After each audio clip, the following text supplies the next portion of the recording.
In this video, I'll show you how to send private photos on WhatsApp that will automatically disappear once the recipient opens them for the first time. Let's get started.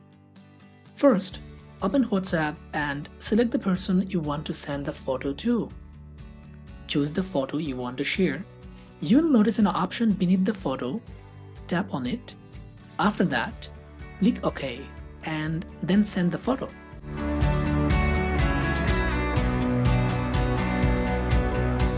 Now, once the recipient opens the photo and then exits,